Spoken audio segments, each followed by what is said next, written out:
السلام علیکم ناظرین، آپ دیکھ رہے ہیں ہمارا یوٹیوب چینل آج کی کہانی، اور میں آپ کا میزبان بلال صابر آپ کی خدمت میں حاضر ہوں۔ جیسے کہ ہم نے پہلی ویڈیو میں آپ کو بتایا، دیہاتی زندگی کی ساری تفصیلات بتائیں، کچھ میجر پوائنٹ کو ہائی لائٹس کیا۔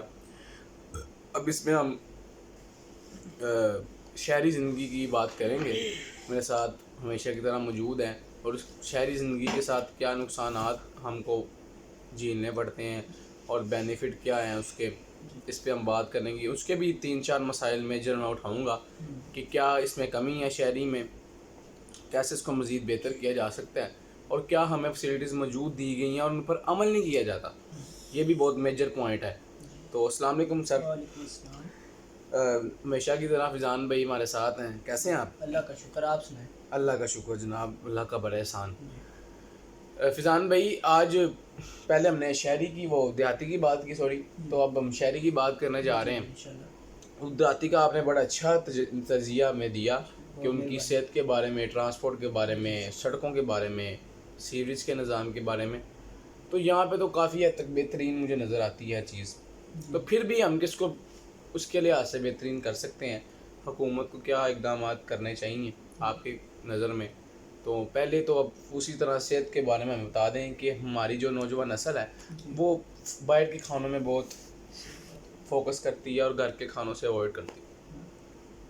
بسم اللہ الرحمن الرحیم۔ بلال بھائی، میرے کہنے سے پہلے ہی آپ نے بہت اچھا پوائنٹ رکھا سامنے۔ صحت کے حوالے سے اس وقت جو ہے ہم دیہاتیوں کے مقابلے بہت زیادہ بیماریاں ہیں ہمارے اندر، بہت زیادہ مسئلے مسائل ہیں ہمارے جسم میں، بہت سے ایسے بھی مسئلے ہیں جو ہمیں اس وقت نہیں پتہ، آگے جا کے اللہ نہ کرے وہ ابھریں اور مسئلہ مسائل ہو۔ لیکن بات مختصر یہ ہے کہ اس وقت ہم جو ہیں دیہاتیوں کے مقابلے میں بہت زیادہ صحت کے معاملے میں بہت زیادہ کمزور ہیں۔ ہمارے جو خوراکیں ہیں، سب سے پہلے وہی بات آتی ہے، صحت خوراک سے بنتی ہے۔ خوراک جو ہے ہماری وہ اس قدر، میں کیا کہوں اس کو، کہ اس پہ کوئی چیک اینڈ بیلنس ہی نہیں ہے۔ آپ نے کہا کہ فاسٹ فوڈ پہ لوگ کرتے ہیں، زیادہ ترجیح دیتے ہیں فاسٹ فوڈ کو، لیکن اگر ہم گھر کے کھانوں کی بھی بات کریں تو آپ باہر سے مرغی لے کے آ رہے ہیں، گھر میں پکے گی بے شک لیکن آئی تو باہر سے ہے۔ اب اس کو ایسے ٹیکے وغیرہ لگائے جاتے ہیں جس سے اس کی گروتھ تیزی سے کی جاتی ہے۔ میں یہ دیکھ کے حیران ہوتا ہوں کہ جو مرغی اپنے پیروں پہ نہیں کھڑی ہو پا رہی، اس نے ہمیں کیا کھڑا کرنا ہے اپنے کو۔ اسی طرح کی باتیں اگر ہم آگے لے کر چلیں کہ ہماری جو خوراک ہے اس میں اتنی 2 نمبریاں ہیں۔ سر آج کل کی جو برگر بوائے ہیں نا، وہ مرغی کے بغیر نہیں رہتے، ہم سمیت۔ میں اپنی بھی بات کروں گا ناظرین، یہ نہیں ہے کہ ہم اپنی لوگوں کو کہتے ہیں ان کو فوکس کرنے کی ضرورت ہے، ہم بھی اسی میں شامل ہیں، اسی فہرست میں شامل ہیں۔ تو لیکن بات کرنے کا مقصد یہی ہے کہ ہم اپنے پہ بھی غور کریں اور دوسروں کو بھی یہ ترجیح دینے کی کوشش کریں کہ وہ کم از کم اس میں تھوڑا اگر فوکس کر لیں گے تو شاید ہماری بھی بخشش ہو جائے اور کچھ نظام بہتر ہو جائے۔ میں وہی بتا رہا تھا کہ خوراک جب تک ہماری بہتر نہیں ہوگی، ہماری صحت بہتر نہیں ہو پائے گی۔ اگر ہم صحت کے لحاظ سے دیکھیں تو اللہ کے کرم کے ساتھ اس وقت ہمارے شہر میں، لاہور میں اور باقی شہروں میں بھی ہسپتال ایک بہت زیادہ اماؤنٹ پہ ہیں۔ ہسپتال ایک بہتر ہسپتال بھی ہے، سرکاری بھی ہے، پرائیویٹ، آپ فیسوں کے حساب سے ہے، لیکن بہتر ہسپتال ہم کہتے ہیں یہاں پہ ہے، بہتر ڈاکٹرز ہیں، بہتر عملہ ہے، بہتر ادویات ہیں، سب کچھ ایک اچھی کیٹیگری میں ہے، بہتر ہے۔ سرکاریوں میں آپ کو وہی بات کروں گا، کوئی چیک اینڈ بیلنس اتنا نہیں ہے، لیکن پرائیویٹ میں جو ہے وہ بہتر ہے۔ ہم یہ لیکن پرائیویٹ میں بہتر تو ہے، لیکن سر فیضان صاحب، غریب بندہ تو نہیں نہ جا سکتا پرائیویٹ میں۔ وہی نا، اگر اس نے جانا بھی ہے تو وہ 50,000 ڈیڑھ میں ڈال کے جائے۔ نارمل چیک اپ کی بات کر رہا ہوں، آج کل کا یہ حالات ہیں۔ تو گورنمنٹ میں جائے گا تو اس کا چیک اپ ہی نہیں صحیح ہونا۔ گورنمنٹ میں سب سے پہلے اس کی باری بھی آئے گی یا نہیں آئے گی، یہ بھی اللہ جانتا ہے۔ پوچھتا۔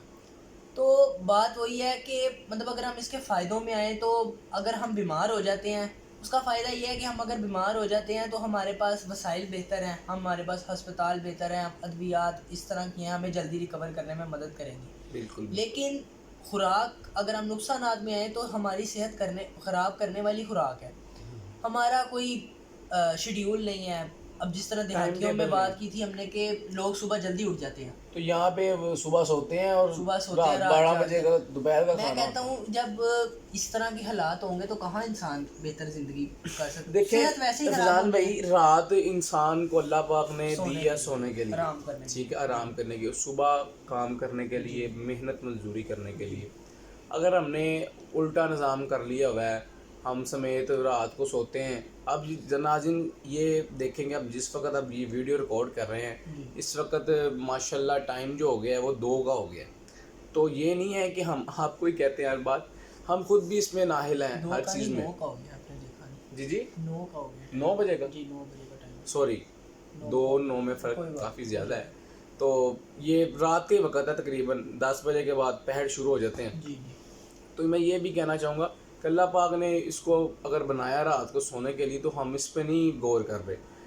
تو اس پہ بھی اگر آپ تھوڑی روشنی ڈالنا چاہیں تو. میں وہی بات آپ سے کر رہا تھا کہ اب دیہاتی زندگی میں لوگ صبح جلدی اٹھ جاتے ہیں. وہ جو صبح کا آغاز ہے اسے دیکھتے ہیں، صبح کی جو ٹھنڈی ہوا، جو صاف ستھری پیور ہوا ہے اس کو محسوس کرتے ہیں، جس سے ان کی آدھے سے زیادہ بیماریاں تو میں یہی کہوں گا کہ اسی بات سے حل ہو جاتی ہیں، اسی بات سے حل ہو جاتی ہیں. اب ہم نے اٹھنا 2 بجے ہے، 2 بجے اب جو کچھ لوگ ہیں وہ صبح 9 بجے اٹھ جائیں گے، اپنے کام وغیرہ پہ چلے جائیں گے. پلیوشن کا ٹائم شروع ہو جاتا ہے، موٹر سائیکلیں، گاڑیاں وغیرہ، یہ وہ اب دیکھیں کہ یہاں پہ جو وہاں پہ تو دیہاتی زندگی میں ہم نے ذکر کیا تھا کہ گرینری بہت زیادہ ہے، یہاں پہ وہ بھی تو وہاں یہاں پہ وہ بھی نہیں، اگر ہے بھی ہیں تو ان کو جلا دیا جاتا ہے. صحیح بات ہے، کاٹ کے اپنے مطلب فائدوں کے لیے استعمال تو خوبصورتی کیا ہونی ہے شہر، مطلب حالات بہت زیادہ خراب ہیں. اگر ہم نقصانات کی طرف آئیں تو بہت سے نقصانات ہیں، اس کی ہم تفصیل میں جائیں تو میرے خیال سے یہ ویڈیو ناظرین اگر میں آپ کو یہ بتاؤں کہ اگر میں نقصانات اور اس کو صحیح سے تفصیل کیا جائے نا، میرے ساتھ جناب موجود ہیں تو یہ ویڈیو 50-55 منٹ پہ چلی جائے. تو بس تھوڑے سی مختصر سی ہماری ویڈیو ہوتی ہے، آپ کو پتہ ہے اپنا تھوڑا سا تجربہ پیش کرنا ہوتا ہے اس میں، تو تجزیہ پیش کرنا ہوتا ہے. تو میں ایک اور پوائنٹ اس کے ساتھ ہی لے لیں، ٹرانسپورٹ بھی اچھی ہے ٹھیک ہے، لیکن ان کے کڑھائی بہت زیادہ ہے، عام بندہ نہیں اوائڈ کر سکتا، پے کر سکتا ٹھیک ہے. تو اس لیے اوائڈ کرتے ہیں. پھر اگر پیدل سفر کرتے ہیں اس میں بھی کئی جو برگر بوائز ہیں ہمارے وہ پیدل سفر بھی نہیں کرتا ٹھیک ہے. تو بات کرنے کا مقصد یہ ہے ناظرین کہ ہمیں اپنے بے حال پہ رحم کرنا چاہیے. حکومت کو ایسے اقدامات کرنے چاہیے کہ غریب آدمی کے لیے کم سے کم اتنا کرایہ ہونا چاہیے جتنا وہ پے ایبل ہو جائے ٹھیک ہے، وہ آسانی سے پے کر سکے، آسانی سے اپنا ایک شہر سے دوسرے شہر میں یا دیہات میں سفر اپنا اچھے طریقے سے کر سکے اور اے سی والی بس میں کر سکے. جی میں اس بات پہ یہی کہوں گا، ہمارے پاس اصل میں دیکھیں بلال بھائی اس وقت جو ہے نا، میں بہتر اس کو اس طرح کہوں گا کہ ہر ایک کے پاس اپنا وسائل ہے موجود. بائک جو ہے نا اس وقت وہ ہر شہری کے پاس ہے، جس کے پاس نہیں ہے اس کے پاس چلو سائیکل ہے، لیکن اس کے پاس تقریباً گاڑی بھی موجود ہی ہے، ہر بندے کے پاس تقریباً گاڑی ہے. میں ٹرانسپورٹ کے لحاظ سے شہر جو ہے وہ بہتر ہے، لیکن جس طرح آبادی زیادہ ہو رہی ہے، جس طرح لوگوں کے پاس مطلب جو وہیکلز ہیں وہ ان کی تعداد میں اضافہ ہو رہا ہے، تو جو ہے نا نقصان کی طرف ہی یہ بات چلی جائے گی کہ رش بہت زیادہ ہو گیا، رش بہت زیادہ ہو گیا جس سے پولوشن بڑھ رہا ہے، جس سے صحت کو بھی ہماری اثر پڑتا ہے. جو ہم نے پہلی بات کی صحت کو اثر پڑتا ہے. ٹرانسپورٹ کے میں یہی کہوں گا کہ ٹرانسپورٹ جو ہے وہ بہتر ہے، شہری زندگی میں بہتر ہے. غریب انسان کے لیے بھی ایک کیٹیگریز ہیں، آپ نے بات کی، میں اس پہ بات آپ کو بتانا چاہوں گا کہ اب جس طرح ہم لاری اڈا کی، جس طرح ہم بسوں کے، اب ان کے لیے بہتر نہیں ہے. ان کے لیے یہی تو میں بات کر رہا ہوں، یہی تو اپنی حکومت سے اپیل کر رہا ہوں. جی ہیں بھی ہیں تو وہ ٹوٹی پھوٹی ہیں، جی سیٹ کسی کی نہیں ہے، کھڑے ہو کے جانا پڑتا ہے. میں حقیقت کہہ رہا ہوں، آپ ہنس رہے ہیں اس بات پہ، یہ حقیقت ناظرین بات ہے، میں جھوٹ نہیں بول رہا. جو بھی ہم بات کرتے ہیں ہمیشہ حقیقت ہی کرتے ہیں الحمدللہ. تو بات کرنے کا مقصد یہ ہے کہ اگر ہیں بھی ہیں تو ان میں کوئی اتنا آسان طریقہ نہیں ہے. مطلب کہ دیکھیں آپ امیر بندہ جو ہے وہ سفر کر رہا ہے، اے سی میں کر رہا ہے، غریب ہوا کھلی ہوا میں وہ کر رہا ہے، کھڑکیاں بھی نہیں ہیں کسی کی، تو دھوپ سے وہ سفر کر رہا ہے. تو اس میں تھوڑے کمپیریزن تو ہونے چاہیے نا سر. وہی نا، میں وہی بتا رہا ہوں کہ ٹرانسپورٹ اگر ہماری حکومت جو ہے وہ کرایوں کو کم کر دے، جس طرح آپ نے کہا، تو غریب انسان بھی بہتر ٹرانسپورٹ لے سکتا ہے، وہ بھی اچھی لگژری بس میں سفر کر سکتا ہے، اپنا سفر بہتر بنا سکتا ہے، اپنے سفر کو یادگار بنا سکتا ہے. چھوٹے چھوٹے سفر بھی، جیسے اگر دیکھیں حکومت کو بھی اس سے دعائیں ملیں گی حکومت بھی بہتر ہوگی. تو بات یہ ہے کہ ٹرانسپورٹ میں اگر کچھ چیزوں کو بہتر کیا جائے, جو نقصانات ہیں ان کی طرف تھوڑی توجہ کی جائے, ان کو بہتر کیا جائے, تو یہ بہت اچھا نظام ہو جائے گا. ٹرانسپورٹ ہماری بہت بہتر ہو جائے گی. ہمارے جو شہری جن کو مسئلے مسائل ہیں ٹرانسپورٹ میں وہی بتاؤں گا. اورنج لائن کا پروجیکٹ اور میٹرو کا بڑا اچھا پروجیکٹ بہت ہے. اچھا ہے. اب لوگ یہ اپنے اپنی نظریے کی بات ہوتی ہے. کچھ لوگ جو پی ٹی آئی کے ہیں وہ کہتے ہیں یہ کیا ہے, سفر سڑکیں بنا دی شہباز شریف نواز شریف نے.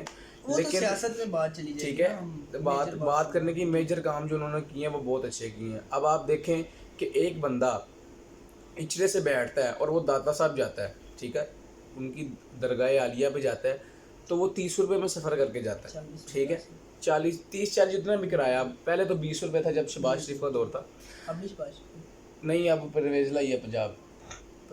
چلے ٹھیک ہے, ہم بات اس بارے میں تو بات کرنے کا مقصد یہ کہ ناظرین, اگر ہم ویسے رکشے کی بات کریں تو وہ 600-700 سے کم نہیں جائے گا آج کل کی حالات جناب. میں. ہم اگر پیٹرول کی بھی بات کریں نا تو حکومت نے بڑا اچھا کام کیا ہے کہ اورنج لائن جو ہے, ہماری اورنج ٹرین جو ہے, لگژری ہے وہ سر. جناب لگژری تو ہے, لیکن وہ اب آپ دیکھیں کہ انارکلی سے انسان کو اٹھاتی ہے اور ٹھوکر تک وہ رسائی حاصل کری ہے. کتنے میں؟ صرف 40 روپے میں. اگر میں یہ چھوٹا سا حساب لے لیں, اگر ٹرین تب وہ پر چلتی نہیں ہے, کرایہ ہی اس کا بہت زیادہ ہے. تو اگر آپ رکشہ یا گاڑی میں سفر کریں اوبر میں تو اس کا کتنا کرایہ ہے, اور ٹرین آپ کو ٹھوکر سے ملتان روڈ کا پورا ایک سفر ہوتا ہے سر. جی بڑا سفر ہے, بڑا مطلب اگر ہم خود کریں تو ہمیں پتہ لگ رہا ہے, ہمارے شہریوں کو باتیں تو کرنی بہت آسان ہے. تو بات یہی ہے کہ ٹرانسپورٹ کو بہت بہتر بنایا جا رہا ہے, اور جو مسئلے مسائل جو ہم نے جن کی بات کی ہم نے, اگر ان کو بھی بہتر طریقے سے ہم لائیں, ان پر بھی تھوڑی محنت کریں, تو میں کہتا ہوں ٹرانسپورٹ بھی بہت بہتر ہو سکتی ہے. ناظرین, یہ تھے مسائل آج کے جو ہم نے آپ کو ڈسکس کیے. پچھلی ویڈیو میں دیہاتی کے ڈسکس کیے, اس ویڈیو میں شہری کے ڈسکس کیے. تو میری حکومت سے اپیل ہے کہ شہری پہ بھی غور کیا جائے اور دیہاتی پہ اس سے زیادہ غور کیا جائے, کیونکہ وہاں پہ حالات اس سے زیادہ خراب ہیں. اس سے زیادہ بہترین سیوریج, ٹرانسپورٹ, صحت کا تو نظام ان کا اپنا ہے, لیکن ہاسپٹلائز بھی لوگ نہیں رہ سکتے. تو میرا بتانے کا مقصد یہ تھا آج کا. تو اگر آپ کو یہ چھوٹے سے بیانات پسند آئے ہوں تو اس کو سبسکرائب کیجیے گا, لائک کیجیے گا, ہمیں بہت سارا پیار دیجیے گا. اگر آپ کا پیار ہوگا تو ہم آپ کو بہترین ایشوز پر بات کر سکیں گے اور آپ کو آگاہ کر سکیں گے. تو ناظرین, آج کے لیے اتنا ہی تھا. اگلے پروگرام کے لیے ہمیں دیجیے اجازت. اللہ حافظ.